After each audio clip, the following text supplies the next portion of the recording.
Hello दोस्तों, biology की online class में आप सभी का बहुत बहुत स्वागत है। दोस्तों, हम लगातार जीव विज्ञान एनसीईआरटी को पढ़ रहे हैं और एक-एक बिंदु से हम अपने पाठ्यक्रम को आगे बढ़ा रहे हैं, आगे की ओर बढ़ते जा रहे हैं। दोस्तों, मौसम भले ही हमारे प्रतिकूल हो, लेकिन जो हमने तय किया है, जो हमने निश्चित किया है, उसको हम अवश्य पूरा करेंगे। बस इस उम्मीद के साथ और इस दृढ़ निश्चय के साथ हम आगे की ओर अध्ययन करते रहेंगे। दोस्तों, आज का वीडियो हम शुरू करें उससे पहले एक मोटिवेशन, एक ऐसी प्रेरणा जो हम सभी को अंदर से आंदोलित करती है और हमें अपने लक्ष्य की ओर बढ़ने में एक मददगार साबित होती है। ऐसी एक घटना जो हमारे इतिहास से है, उसको हम यहाँ शेयर करना चाहते हैं। यद्यपि आप सबको मालूम है, लेकिन कौन सी बात कब किसको प्रेरित कर दे, ये कहा नहीं जा सकता है। दोस्तों, महाभारत कालीन जो समय था, उसमें आप सभी ने गुरु द्रोण का नाम अवश्य सुना होगा और उनके कौरव और पांडव जो शिष्य थे, इनके बारे में भी आप बखूबी जानते होंगे। लेकिन इनकी शिक्षा दीक्षा के बाद जब गुरु द्रोणाचार्य ने परीक्षा लेने का निश्चय किया, तो उन्होंने एक पेड़ में एक चिड़िया का पुतला रखा और बारी-बारी से सभी कौरव और पांडवों को आमंत्रित किया कि इसकी जो आँख है चिड़िया की, उसको लक्ष्य बना करके और उसको निशाना लगाना है। सभी ने अपने-अपने क्रम से अपने-अपने हुनर का प्रदर्शन किया, लेकिन गुरु द्रोण ने किसी भी शिष्य को अपने तीर छोड़ने के लिए नहीं कहा। कारण था, उन्होंने वो प्रश्न किया करते थे कि बताओ, तुम्हें क्या दिखाई दे रहा है? ठीक है? तो अब क्या दिखाई दे रहा है का जो उत्तर था, वो उत्तर से समझ जाते थे गुरु द्रोण कि इसका निशाना लगने वाला है या नहीं लगने वाला है। बस बारी-बारी से सभी से प्रश्न किया। सभी ने, किसी ने कहा कि हमें पेड़ दिखाई दे रहा है, किसी ने कहा हमें चिड़िया दिखाई दे रहा है, किसी ने कहा कि हमें नीला आसमान दिखाई दे रहा है, किसी ने कहा गुरुदेव आपका चरण दिखाई दे रहा है। ऐसे अन्यान्य प्रकार के उत्तर देते चले गए। लेकिन जब बारी आई अर्जुन की, तो गुरु द्रोण ने वही प्रश्न किया कि अर्जुन, तुम्हें क्या दिखाई दे रहा है? तो अर्जुन ने उत्तर दिया, गुरुदेव, हमें तो सिर्फ और सिर्फ चिड़िया की आँख दिखाई दे रही है। और बस गुरु द्रोण ने कहा कि अपना तीर छोड़ो। तो अर्जुन ने तीर छोड़ा और चिड़िया के आँख में जा लगा।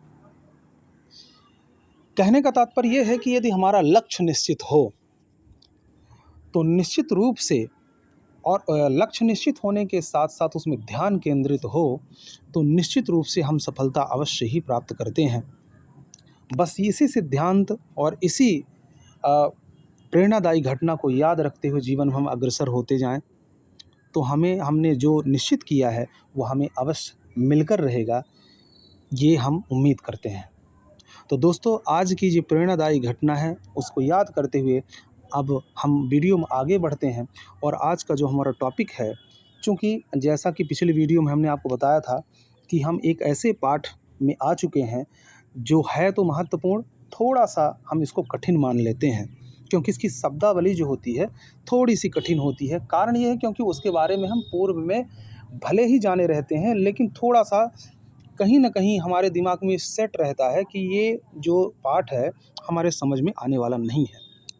तो आज से आपका ये जो भ्रम है, आज से जो आपकी ये मानसिकता है, ये बदलने वाली है। बस हमारे साथ जुड़े रहिए। मैं कोशिश करूँगा कि सरलतम शब्दों में, सरल से सरल वाक्यों में आपको जेनेटिक्स यानी आनुवंशिकी का जो ये चैप्टर है, ये और इसके आगे वाला चैप्टर है, हम पूरा करेंगे। यदि किसी प्रकार की फिर भी दिक्कत होती है, तो मैं बार-बार आपसे कहता हूँ कि इसको आप बिल्कुल पूछ सकते हैं, कमेंट कर सकते हैं, कमेंट के द्वारा पूछ सकते हैं, ताकि हम जो भी समस्याएँ आपके सामने आ रही हैं, उनका हम समाधान दे सकें। तो चलिए, आज का जो हमारा टॉपिक है जेनेटिक्स का, वो क्या है? आज हम एक ऐसे शख्स, एक ऐसे व्यक्तित्व की चर्चा करने वाले हैं और उनके कार्यों की चर्चा करने वाले हैं, जिनका जेनेटिक्स में यानी आनुवंशिकता में आनुवंशिकी में बहुत महत्वपूर्ण योगदान है। यानी हम आज बात करने वाले हैं आनुवंशिकी के पिता यानी फादर ऑफ जेनेटिक्स कौन है? मेंडल साहब। ठीक है, मेंडल साहब। बहुत ही ऑनरेबल, बहुत ही सम्मानित ये नाम है और इन्होंने जो कार्य किया है वो काबिले तारीफ़ होने के साथ साथ ये आनुवंशिकी का आधार है। यानी सपोज करिए कि यदि मेंडल साहब ने अपने कार्य को यानी आनुवंशिकी के कार्य को यदि किया ना होता, यानी अपना जो प्रयोग है, अपना जो योगदान है, यदि इनके योगदान को आनुवंशिकी से हटा दिया जाए तो कुछ शेष ही नहीं रहता है। क्योंकि इन्होंने क्या दिया है? आधार दिया है। ये आधार स्तंभ है। इनका जो कार्य है बहुत महत्वपूर्ण है, बहुत मायने रखता है। इसीलिए इनको क्या कहा जाता है? फादर ऑफ जेनेटिक्स, यानी ये आनुवंशिकी के जनक हैं। कौन है? जनक है।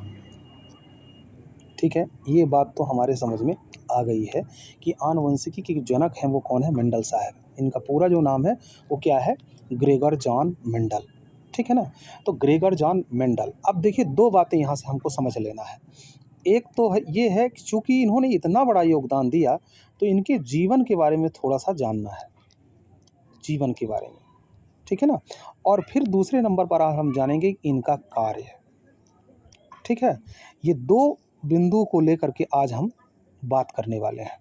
पहले जानेंगे जीवन के बारे में। यद्यपि आपकी एनसीईआरटी में ज़्यादा इनके जीवन के बारे में नहीं दिया है, लेकिन यदि शिवलाल या किसी अन्य राइटर की आप बुक देखें तो काफ़ी कुछ इनके जीवन के बारे में लिखा हुआ है। तो चलिए हम थोड़ा-सा इनके जीवन के बारे में जानते हैं। तो देखिए इनका जो जन्म हुआ था वो 1822 यानी जुलाई। कौन सी जुलाई थी? वो 22 जुलाई थी। 22 जुलाई 1822 का वो समय था जब इनका जन्म हुआ। इनका जन्म स्थान कहाँ? ऑस्ट्रिया है, एक देश है जिसको अब चेकोस्लोवाकिया कहते हैं। वहाँ पर एक साधारण कृषक परिवार में हुआ था। बस इतना ही। यद्यपि इनके जन्म से संबंधित कोई भी बात पूछता नहीं है किसी भी एग्ज़ाम में, लेकिन फिर भी थोड़ा-सा जानते हैं कि इनका जो जन्म है 22 जुलाई 1822 में ऑस्ट्रिया यानी जिसको हम आज वर्तमान समय में चेकोस्लोवाकिया कहते हैं, ठीक है ना? वहाँ पर एक साधारण कृषक परिवार में हुआ था। ठीक है? ये तो बातें हो गई इनके जन्म से संबंधित। अब थोड़ा-सा इनकी जो शिक्षा दीक्षा जब हुई, शिक्षा दीक्षा और ग्रेजुएशन की डिग्री, ये लगभग समझ लीजिए वो समय था 1840 जब इनकी स्नातक डिग्री कंप्लीट हुई। और स्नातक डिग्री के पश्चात ये एक जगह थी जिसका नाम था ब्रून। ब्रून ब्रून जगह में एक मठ था। उस मठ में ये पुजारी बने। हालांकि इनको कहा जाता है पादरी। ठीक है ना? पुजारी बने मठ में। ठीक है? और वहाँ पर कुछ समय तक इन्होंने कार्य किया, पूजा भक्ति जो भी वहाँ कार्य था वो किया। इसके पश्चात ये बने अध्यापक। ठीक है ना?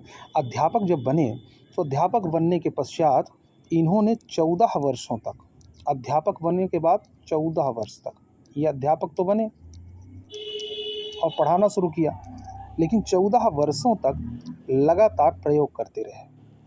लगातार क्या किया? प्रयोग किया। ठीक है ना? अब वो प्रयोग क्या किया अभी हम बात करेंगे।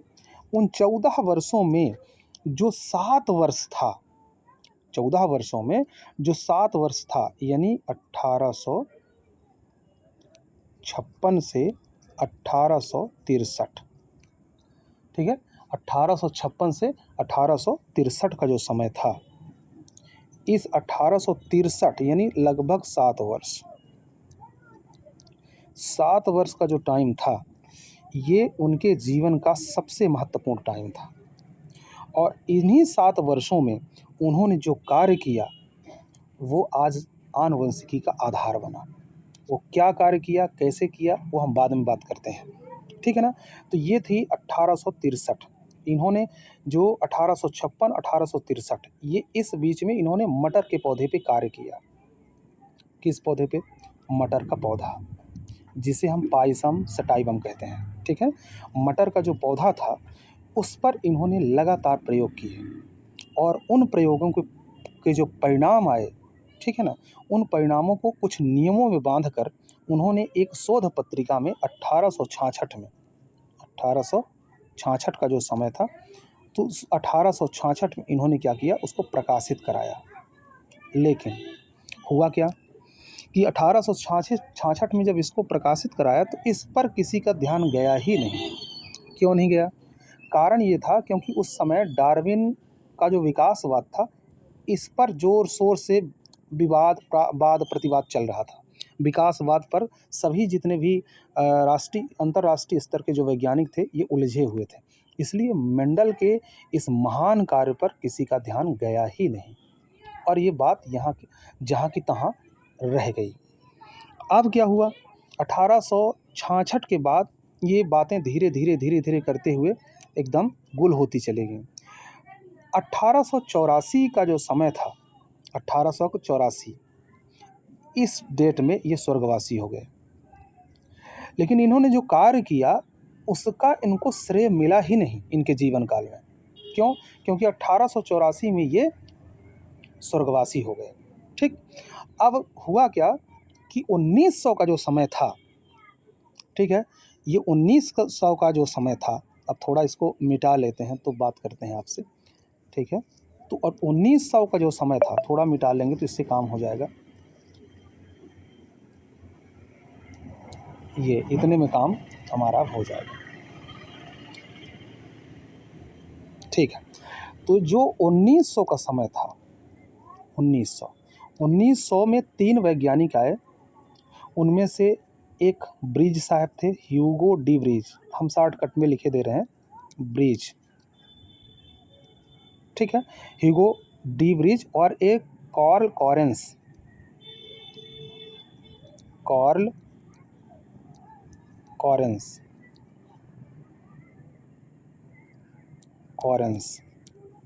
और एक वैज्ञानिक थे ईवान सरमाक, इनका हम केवल लिख दे रहे हैं, थोड़ा लिखने में दिक्कत होती है क्योंकि मोबाइल से सारा काम हम कर रहे हैं, तो आपको भी थोड़ा कोऑपरेट करना होगा। सरमाक,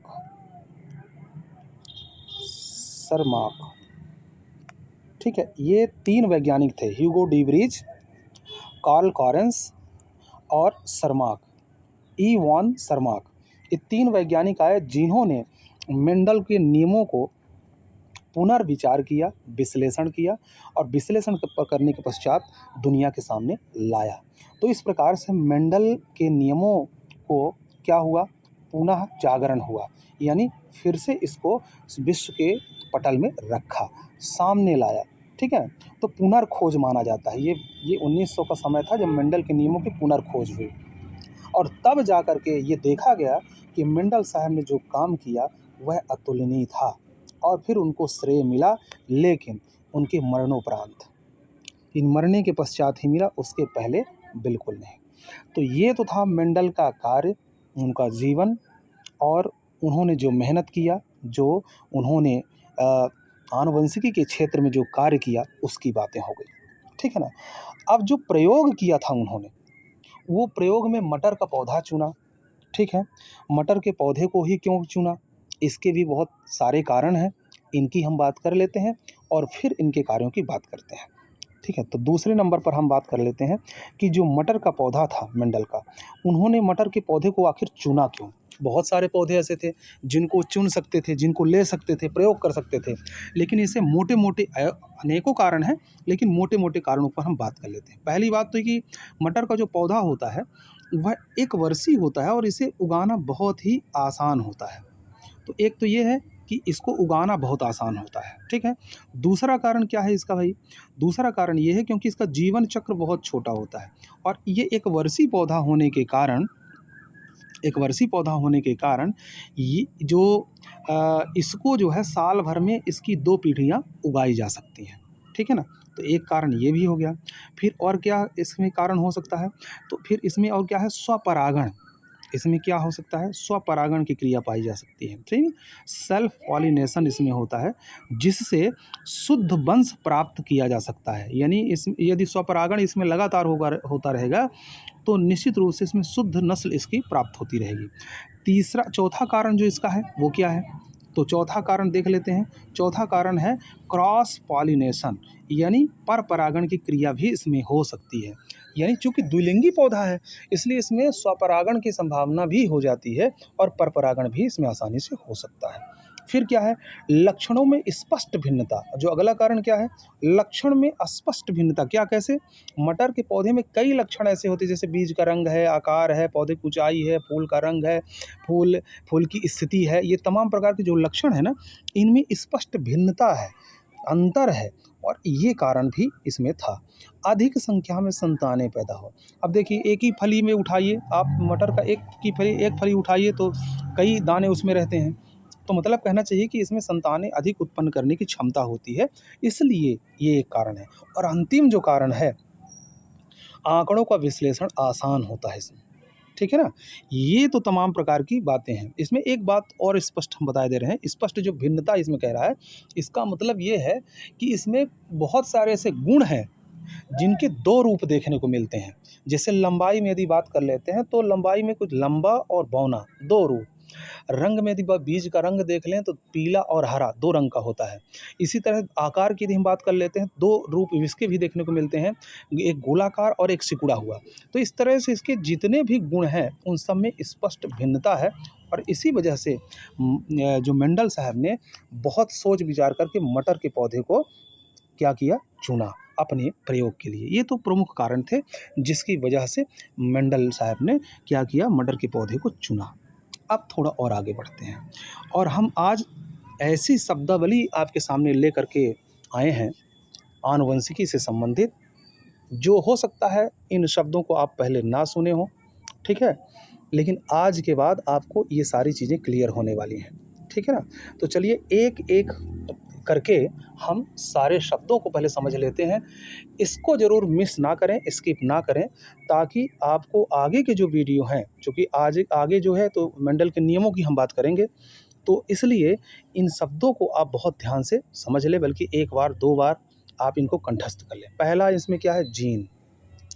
पहला जो इसमें शब्द आ रहा है, जीन। देखिए, अब जो जीन है इसी को मेंडल साहब ने क्या नाम दिया था, कारक। अब यहाँ से प्रश्न आ सकता है, ध्यान रखना है, कारक या फैक्टर, ठीक है।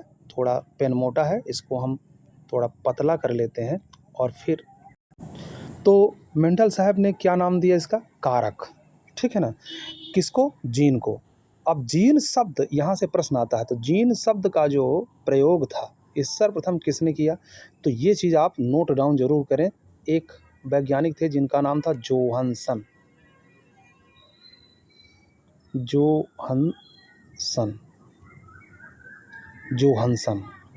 इन्होंने 1906, सन भले ही इतना महत्वपूर्ण ना हो लेकिन फिर भी लिख लीजिए, 1906, हम बोलते जा रहे हैं 1906 का जो समय था, ये 1906 जोहानसन वैज्ञानिक ने 1906 में कारक को, जिसको कारक कहा था मेंडल साहब ने, ठीक है ना, उसको जीन नाम दिया था, किसने, जोहानसन ने, ठीक है। ये बातें आपको याद रखना है क्योंकि इस तरह के प्रश्न आया करते हैं, इसलिए हम इनको याद दिलवा रहे हैं यहाँ पे।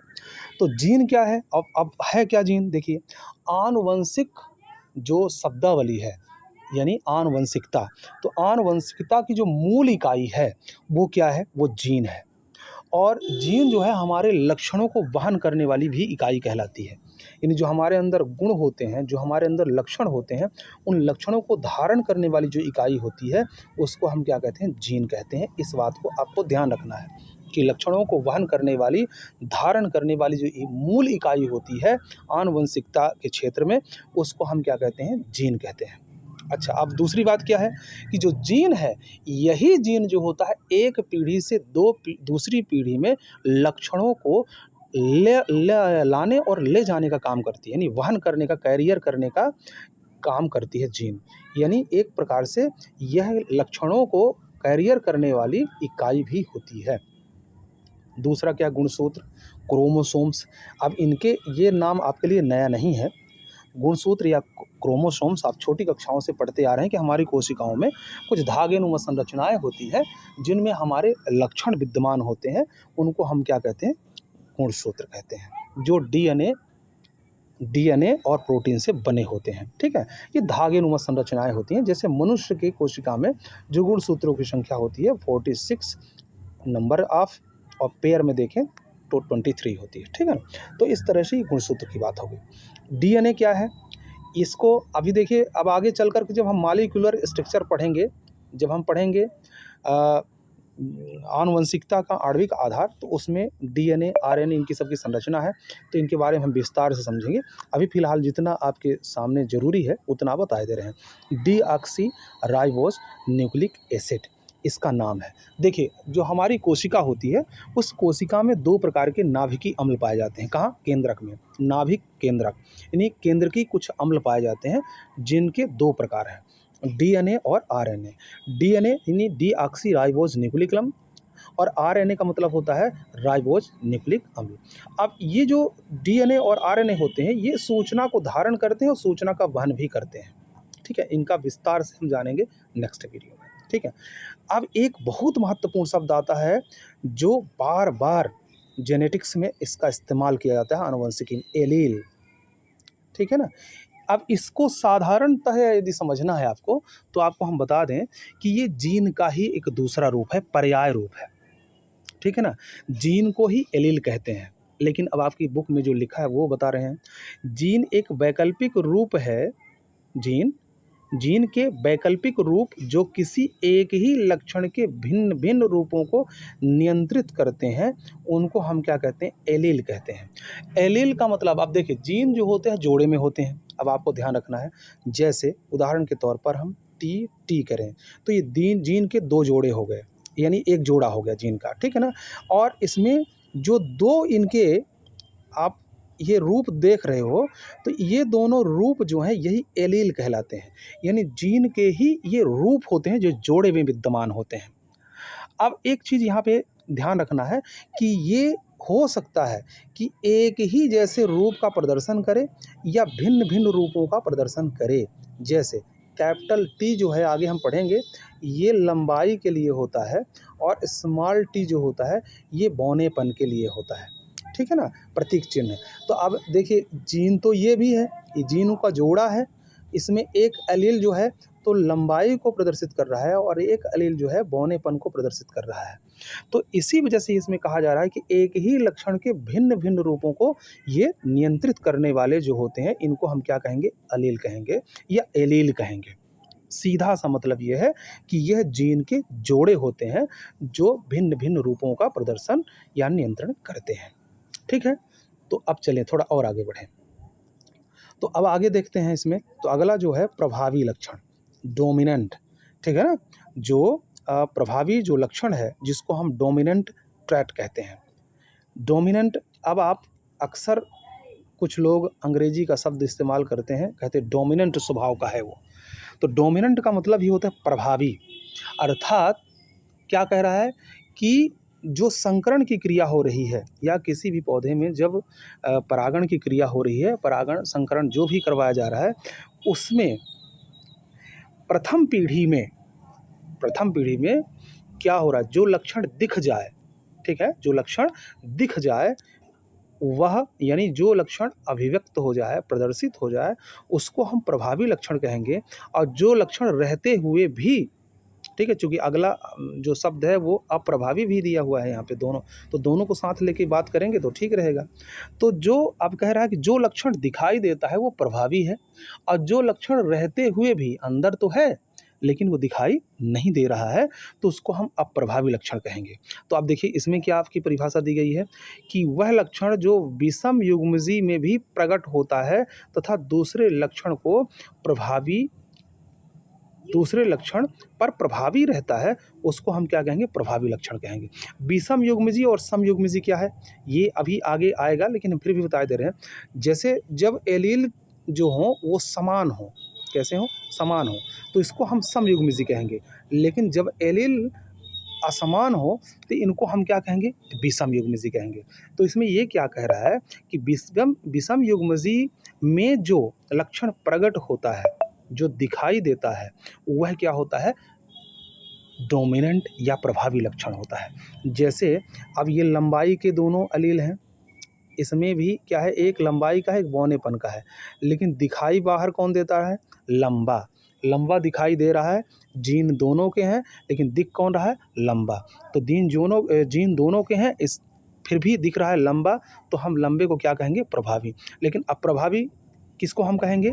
जो दिखाई ना दे, कोशिकाओं में हो लेकिन दिखाई ना दे, वो क्या कहलाता है? अप्रभावी लक्षण कहलाता है, या रिसेसिव ट्रेट कहलाता है। ठीक है ना? अब विषम युग्मजी और सम युग्मजी की तो बात हम कर ही दिए हैं। विषम युग्मजी का क्या मतलब हुआ? कि जिनके एलील जो होते हैं कैसे हों? असमान हो। ठीक है? कह रहा है ना कि जीन के लिए एलील का युग्म असमान हो। हम पहले ही बात आपको बता चुके हैं कि यदि असमान होता है, ठीक है, एलील कैसे हो? असमान हो, तो ऐसी स्थिति को हम क्या कहेंगे? विषम युग्मजी। सम युग्मजी क्या है? जब एलील कैसे हो? समान हो, तो उनको हम क्या कहेंगे? सम युग्मजी कहेंगे। ठीक है? लक्षण में कोई खास नहीं है, इसको हम विशेषक भी कहते हैं। लक्षण को, लक्षण विशेषता जो दिखाई देती है वो है। अब एक जीन की वंशागति, एक जीन की वंशागति का क्या मतलब हुआ? जब किसी एक लक्षण के नियंत्रण हेतु केवल एक जीन की भूमिका होती है। एक लक्षण के लिए जब हम एक जीन की भूमिका हो, तो हम उसको क्या कहते हैं? एक जीन की वंशागति कहते हैं। जैसे हम केवल जब एक लक्षण को लेकर के जब हम प्रयोग करते हैं, ठीक है ना, तो उसको हम क्या कहेंगे? एक जीन की वंशागति कहेंगे। यानी लंबाई को लेकर जब हम प्रयोग केवल कर रहे हैं, ठीक है, अध्ययन कर रहे हैं, तो क्या कहलाएगा? एक जीन की वंशागति कहलाएगा। ठीक है? या रंग को लेके हम केवल बात करेंगे, या रंग को लेके अध्ययन करेंगे, तो वो भी एक जीन की वंशागति कहलाएगी। कुल मिला के कहने का मतलब, जब किसी एक लक्षण के नियंत्रण हेतु केवल एक जीन की भूमिका होती है। देखिए, अब एक जीन की भूमिका इसलिए भी होती है क्योंकि अभी बताया गया कि जीन तो वैसे जोड़े में होते हैं, परंतु युग्मक जनन के समय ये जीन क्या होते हैं? पृथक पृथक हो जाते हैं, अलग अलग हो जाते हैं। तो एक ही जीन अगले जनरेशन में जाता है। ठीक है? तो देखिए, अब वैसे तो एक लक्षण के लिए दो जीन जिम्मेवार होते हैं, परंतु जब वह युग्मक जनन का समय होता है अगली जनरेशन के लिए, निषेचन के लिए, तो उस टाइम पे जोड़े में से केवल एक ही जीन आगे की ओर अग्रसर होता है। एक जीन मेल से आता है, एक जीन फीमेल से आता है, और ये दोनों मिक्स होकर के और अगले जनरेशन में जाते हैं। इसलिए एक जनक से केवल एक ही जीन वंशागत होता है, तो इसको हम क्या कहेंगे? एक जीन की वंशागति कहेंगे। लेकिन अब यहाँ पे बात हो रही है दो जीनों की वंशागति। तो दो जीन की वंशागति क्या है? तो दो लक्षणों की जब बात हो जाती है, यानी जब दो भिन्न लक्षणों के नियंत्रण हेतु दो जीनों की भूमिका होती है। अब जैसे लंबाई के साथ, देखिए लंबाई तो एक हो गया, लंबाई के साथ कोई और लक्षण ले लें, या ऐसा कर लेते हैं कि बीज के रंग और बीज के आकार दो गुण हो गए। बीज का रंग हमने ले लिया कि पीला और हरा, और बीज का आकार हमने लिया तो गोलाकार और कैसा? सिकुड़ा हुआ। तो जब हम दो भिन्न भिन्न प्रकार के लक्षण ले रहे हैं, तो इसलिए भिन्न भिन्न लक्षणों के लिए भिन्न भिन्न जीन भी होंगे। तो वो जीन कैसे होंगे? जैसे हमने बीज का आकार लिया, तो आकार में क्या है? एक ऐसा है गोलाकार, तो देखिए आर आर, और रंग ले लिया तो येलो येलो, यानी वाई वाई वाई कैपिटल में। ठीक है? तो ये दो, अब दो में से देखिए, वैसे तो दो जीनों को जोड़ा है क्योंकि दो लक्षण हम देख रहे हैं। ठीक है? तो एक ही युग्मक जनन के समय पर इसमें से एक आएगा और इसमें से एक आएगा, यानी ये जो इसमें सेट बनेगा वो क्या बनेगा? दो भिन्न लक्षणों का आर वाई। एक एलील इस जोड़े से आया और एक एलील इस जोड़े से आया, तो दो जीन यहाँ पे जा रहे हैं। अगली जनरेशन में कितने जीन जा रहे हैं? दो जीन। तो यहाँ पर हम इस प्रकार की जो वंशागति होगी उसको हम क्या कहेंगे? दो जीन की वंशागति कहेंगे। मैं उम्मीद करता हूँ कि आपको समझ में ज़रूर आया होगा। ठीक है? अब चलिए और थोड़ा सा देख लेते हैं लक्षण प्ररूप और जीन प्ररूप। ठीक है? लक्षण प्ररूप क्या है और जीन प्ररूप क्या है? ठीक है? तो चलिए देखिए, थोड़ा सा समझते हैं इसको, लक्षण प्ररूप और जीन प्ररूप। देखिए, अब जैसे मान लीजिए हमने लिया ये टी और ये लिया हमने टी, इसका जो प्रतीक चिन्ह है, ये एक जोड़ा है, एक सेट है जीन का, तो इसका मतलब है लंबा और इसका मतलब है बौना। बौना। ठीक है? तो जो दिख रहा है, यानी जो दिख रहा है, क्या दिख रहा है? लंबा। ठीक है? और जो नहीं दिख रहा है वो क्या है? बौना। यानी इस सेट में यदि हम देखें तो केवल लंबा दिखाई दे रहा है। क्या दिखाई दे रहा है? लंबा पौधा है। क्यों लंबा है? क्योंकि ये डोमिनेंट स्वभाव का है और ये क्या रिसेसिव है, यानी ये प्रभावी है, अप्रभावी है। तो दिखाई क्या दे रहा है? लंबा। तो जो लक्षण दिखता है उसको हम क्या कहेंगे? लक्षण प्ररूप कहेंगे। ध्यान दीजिएगा आप, लक्षण प्ररूप। ठीक है? जिसको हम कहेंगे फिनोटाइप। फिनोटाइप का मतलब होता है जो बाह्य स्वरूप में दिखाई देता है। जैसे बीज का आकार गोल है, वो दिखाई दे रहा है। बीज का रंग पीला है, दिखाई दे रहा है। पौधे की लंबाई क्या है? लंबा है, तो ये दिखाई दे रहा है। लेकिन जीन, जो लक्षण जीन में विद्यमान रहे लेकिन दिखाई ना दे, जैसे मान लीजिए यहाँ पर हमने बताया आपको कि लंबा पौधा तो है, तो इसका मतलब केवल लंबाई का जीन नहीं है, इसमें बौनेपन का भी जीन है, लेकिन यह जीन दिखाई नहीं, यह अभिव्यक्त नहीं हो रहा है। इसलिए इसको हम क्या कहेंगे? इसको जीनोटाइप कहेंगे, यानी जीन प्ररूप कहेंगे। जीन में विद्यमान है लेकिन शरीर में दिखाई नहीं दे रहा है। तो जो लक्षण केवल कोशिकाओं के अंतस्थ में विद्यमान रहता है, जीन में केवल विद्यमान रह जाता है, उसको हम क्या कहेंगे? जीनोटाइप या जीन प्ररूप कहेंगे। और जो लक्षण बाहर अभिव्यक्त हो जाता है उसको हम क्या कहेंगे? लक्षण प्ररूप या फिनोटाइप कहेंगे। ठीक है? ये बातें आपको समझ में आ गई होंगी। ठीक है? अब चलिए और आगे बात कर लेते हैं। अब पीढ़ी तो जनरेशन, जैसे मान लीजिए अब आप अपने से लगा लीजिए कि आपके पिताजी की एक पीढ़ी हो गई और आपकी पीढ़ी दूसरी हो गई। ठीक है? तो अब देखिए F1 पीढ़ी, यानी कह रहा है कि प्रजनन की एक अवस्था या चरण, जैसे P मूल पीढ़ी, यानी F1 प्रथम संतति पीढ़ी जिसको हम कहते हैं। F1 का मतलब होता है फिलियल पीढ़ी। ठीक है? तो जैसे ही संकरण के बाद जो पहली जनरेशन होती है उसको हम F1 पीढ़ी कहेंगे, और जब उसी पीढ़ी से अगली जनरेशन बढ़ती है तो उसको हम क्या कहेंगे? F2 पीढ़ी कहेंगे। ठीक है? तो ये तो बात हो गई। अब और थोड़ा आगे बढ़े तो एक आता है पुनेट वर्ग या पनेट वर्ग जिसको कहेंगे हम। तो आनुवंशिक संभावनाओं को ज्ञात करने की एक सारणीबद्ध विधि है। इसका प्रयोग अभी हम करने वाले हैं, हम करेंगे इसका प्रयोग। इसको शतरंज पट्ट विधि कहेंगे। ठीक है? ये वटसन पुनेट का ये एक शतरंज पट्ट विधि है जो एक प्रायोगिक पुष्टि करती है मेंडल के नियमों की। ठीक है? तो ये तो बात हो गई, इसकी भी चर्चा हम आगे करेंगे, ये है ही आपके इसमें। ठीक है? और एक क्या है? संकरण, हाइब्रिडाइजेशन। अब ये क्या है? दो भिन्न लक्षणों वाले व्यक्तियों के मध्य संयोग कर संतान प्राप्त करने की। अब जैसे एक नस्ल, जैसे आम की दो विभिन्न नस्लों के बीच, ठीक है, आम की दो विभिन्न नस्लों के बीच संकरण करवा, यानी क्रॉस कराना, परागण कराना, और फिर तीसरे प्रकार की जो इसकी नस्ल है प्राप्त करना, ये एक संकरण है। ठीक है? इस प्रकार की जो संकरण है, बहुत प्रकार के ऐसे नस्ल हैं, आम की वैरायटी का किसी और पादप के साथ, यानी पादप का पादप के साथ एक जाति से दूसरे जाति के बीच भी क्रॉस हो जाता है। तो इस प्रकार से क्रॉस करवाने के बाद नए गुणों को प्राप्त किया जाता है, तो ये संकरण विधि कहलाती है और इसका खूब प्रयोग हो रहा है।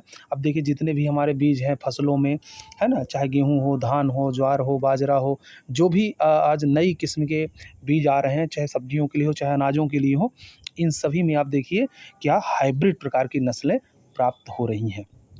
तो ये एक विधि के द्वारा प्राप्त होती हैं। ठीक है? तो ये कुछ मेंडल का जीवन, मेंडल के कार्य, और जो आनुवंशिकी को पढ़ने के लिए जो शब्दावली थी उसको लेकर के हमने आज डिस्कस किया। थोड़ा-सा आज लंबा वीडियो हो गया है, पर कोई बात नहीं है। यदि हमारा ध्यान एकाग्र रहेगा, हम कंसंट्रेट रहेंगे, तो चाहे वीडियो जितना भी बड़ा हो, हम उसको सीख के ही मानेंगे। ये ऐसा दृढ़ निश्चय हम सभी ने लिया है। तो बस इसको बना करके रखना है स्थायी, और बस हमारे साथ लगातार आप जुड़ करके पढ़ते रहिए, अध्ययन करते रहिए। ठीक है? बस सपोर्ट करना आवश्यक है। इस वीडियो को अपने दोस्तों का तक अवश्य पहुँचाएँ ताकि वो भी लाभ ले सकें। ठीक है ना? और बस अगली वीडियो का इंतज़ार करें, क्योंकि अगली वीडियो हम लेकर के आने वाले हैं बहुत ही इंटरेस्टिंग एक चैप्टर, एक बिंदु, एक जीन की वंशागति, जो प्रयोग भी है और उसका परिणाम, उसके नियम भी उसमें आएँगे। ठीक है ना? तो बहुत ही इंटरेस्टिंग, मज़ेदार होने वाला है, प्रयोग की बातें हैं। ठीक है? तो ये तमाम प्रकार की बातें हम लेकर आएँगे अगली वीडियो में। तब तक इंतज़ार करिए। धन्यवाद।